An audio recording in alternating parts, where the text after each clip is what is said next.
Q1 के earning season finally खत्म हो गए हैं।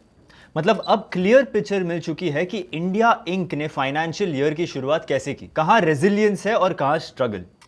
That's what we will see in the first story of today. Second story is about the GST simplification जो literally हर घर को इंपैक्ट करेगा।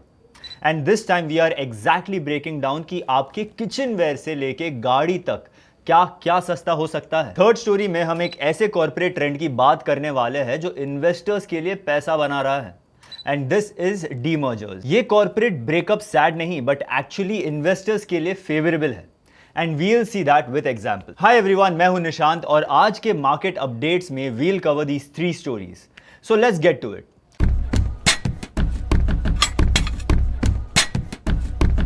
सबसे पहले बिग पिक्चर।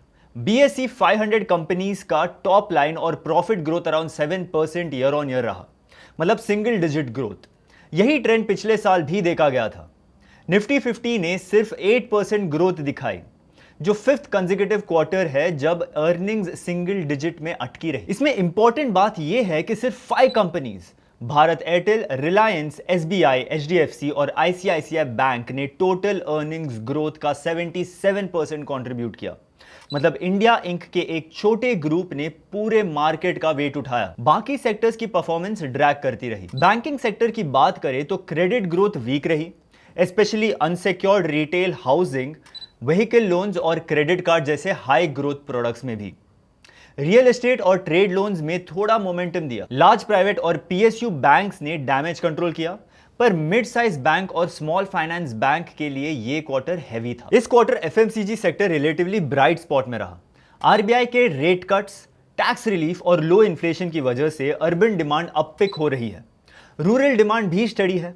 हाँ, अर्ली मॉनसून की वजह से कूलर्स, ACs जैसे कंज्यूमर ड्यूरेबल की डिमांड हिट हुई है। IT सेक्टर ओवरवेलमिंग था। टॉप 5 में से 4 कंपनीज ने रेवेन्यू कॉन्ट्रैक्शन दिखाया और मार्जिन्स भी प्रेशर में आए। यूजुअल कॉस्ट कटिंग और ऑपरेशनल एफिशिएंसी हैक्स एग्जॉस्ट हो रहे हैं और जेन AI पूरा मॉडल डिसरप्ट कर रहा है। कैपिटल गुड्स और इंफ्रा में भी स्लोडाउन का थोड़ा इंपैक्ट दिखने लगा, लेकिन पावर ट्रांसमिशन एंड डिस्ट्रीब्यूशन और रिन्यूएबल्स ने स्ट्रॉन्ग ऑर्डर बुक्स मेंटेन किए। L&T जैसे मार्जिन्स ने डबल डिजिट्स इनफ्लो रिपोर्ट किए और मार्जिन्स भी हेल्दी रहे। गवर्नमेंट स्पेंडिंग के बूस्ट के चलते सीमेंट ने भी डिसेंट ग्रोथ दिखाया। रियल एस्टेट डिमांड अभी भी स्ट्रॉन्ग है, लेकिन मेट्रोज में न्यू लॉन्चेस स्लो हो रहे हैं, इन्वेंट्री पाइल अप हो रही है। और एक सेक्टर जो क्वाइटली आउट परफॉर्म कर रहा है, इलेक्ट्रॉनिक्स मैन्युफैक्चरिंग। Q1 में रेवेन्यू 66% जंप किया thanks to strong order books. ये इंडिया की बॉर्डर चाइना +1 स्टोरी को परफेक्टली फिट करता है। तो ओवरऑल टेक अवे ये है कि कॉर्पोरेट इंडिया के लिए हेडविंड्स अभी ज्यादा है। आगे प्रॉफिट्स ग्रोथ डिमांड रिकवरी पे ही डिपेंड करेगी। But good news is that fiscal and monetary support की वजह से एनालिस्ट एक्सपेक्ट दैट FY26 में निफ्टी 50 अर्निंग्स ग्रोथ 9% तक इंप्रूव हो सकती है। Plus GST reforms could be a good boost for consumption too. GST reforms की बात पे let's come to our second story. अभी इंडिया में GST के लिए 4 मेजर स्लैब्स है, 5%, 12%, 18% और 28%। अब पैनल ऑफ स्टेट मिनिस्टर्स ने ये स्लैब को सिंप्लीफाई करने का प्रपोजल ग्रीन लाइट किया है। प्लान ये है कि जो प्रोडक्ट्स अभी 12% पर है उनको 5% स्लैब में शिफ्ट कर दिया जाएगा। मतलब insulin, condense milk, kitchenware, pharma products ये सब चीपर हो सकते हैं। और जो 28% स्लैब में है जैसे कुछ ऑटोमोबाइल्स और अप्लायंसेस, उनको 18% स्लैब में लाया जा सकता है। पर एक कैच भी है, सिन गुड्स जैसे टोबैको या सुपर लग्जरी कार्स के लिए नया 40% स्लैब इंट्रोड्यूस हो सकता है। लेकिन इवन देन SUVs और लग्जरी गाड़ियों का टैक्स बर्डन कम हो जाएगा क्योंकि अब इन पे लगा सेस रिमूव हो जाएगा। और टोबैको जैसे प्रोडक्ट्स के लिए एक नया ड्यूटी आएगा ताकि उनका ओवरऑल टैक्स रेट सेम रहे। इंडस्ट्री एक्सपर्ट्स बोल रहे हैं कि ये सिंप्लीफिकेशन बहुत बड़ा रिफॉर्म है। अभी तक GST का सिस्टम कॉम्प्लिकेटेड था, अलग अलग स्लैब्स, अलग अलग सेस। लेकिन अब अगर स्लैब्स कम हो गए तो कंज्यूमर्स के लिए डायरेक्टली लोअर प्राइसेस और बिजनेसेस के लिए easier compliance. Confederation of Indian industry ने भी इसको अपलॉड किया है। उनका कहना है कि इससे क्लासिफिकेशन डिस्प्यूट कम होंगे, ease of doing business improve होगी और इंडिया के लिए इंडस्ट्री ज्यादा कॉम्पिटेटिव बनेंगे। ऑल्सो ये इमीडिएटली इंप्लीमेंट हुआ तो फेस्टिव सीजन से पहले डिमांड और कंजम्पशन बूस्ट हो सकती है। सो FMCG, कंज्यूमर ड्यूरेबल्स और ऑटोमोबाइल सेक्टर्स में सेल्स पिकअप कर सकती है। ऑफ कोर्स स्टेट्स के लिए एक चैलेंज भी है, दैट इज रेवेन्यू लॉस। जैसे वेस्ट बंगाल के फाइनेंस मिनिस्टर ने बोला, प्रो पीपल मेजर सबको पसंद है, लेकिन अगर टैक्स कट होगा तो पैसा कहां से रिकवर होगा, उसका प्लान भी बनाना पड़ेगा। तो overall GST simplification is a good step in the right direction. इससे बिजनेसेस के लिए क्लैरिटी भी होगी और इकोनॉमी के लिए कंजम्पशन बूस्ट भी होगा। लेकिन रेवेन्यू लॉस और सिन गुड्स के टैक्सेशन पर भी और फाइन ट्यूनिंग बाकी है। तीसरी story is about the corporate demerger trend जो इन्वेस्टर्स के लिए पैसे बना रहा है, और इंडिया में कुछ रीसेंट एग्जांपल्स ने यह प्रूव भी कर दिया है। देखो, बड़े कॉन्ग्लोमरेट्स जैसे Reliance with Jio and retail या टाटा मोटर्स के कमर्शियल और पैसेंजर व्हीकल्स एक छत के नीचे अलग अलग बिजनेसेस चलाते हैं।